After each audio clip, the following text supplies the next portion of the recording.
కోనసీమ జిల్లా రామచంద్రపురం నియోజకవర్గంలో ఇక్కడ ఒకసారి గెలిచిన సామాజిక వర్గం మరొకసారి గెలవదనే నానుడి ఉంది. ఇక్కడ రాజకీయం ఎప్పుడూ ప్రత్యేకమే. ఈ నియోజకవర్గంలో రెండు సామాజిక వర్గాలు ఎన్నికలను శాసిస్తూ వస్తున్నాయి.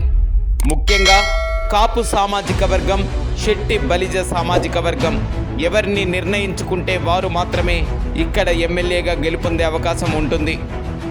గత 7 ఎన్నికల నుండి ఇక్కడి ప్రజలు ఇదే తరహా తీర్పునిస్తూ వస్తున్నారు.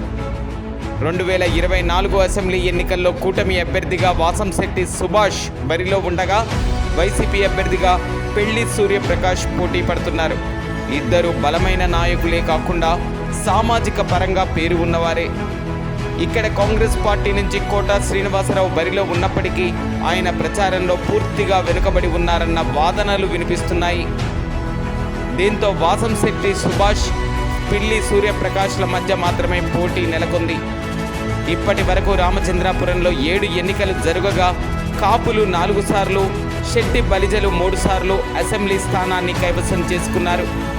మరి ఈసారి ఏ సామాజిక వర్గం అభ్యర్థి గెలుపు అంచులకు వెళ్తారో అన్నది ప్రశ్నార్థకంగా మారింది.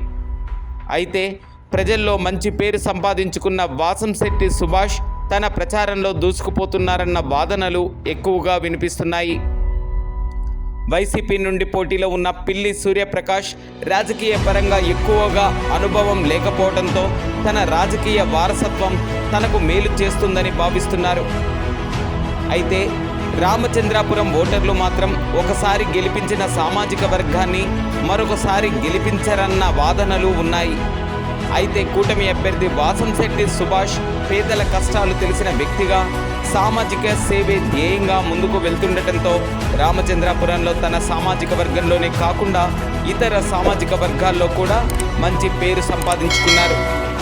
దీంతో ఈసారి రామచంద్రాపురంలో కూటమి అభ్యర్థి విజయం తథ్యమని రాజకీయ విశ్లేషకులు భావిస్తున్నారు.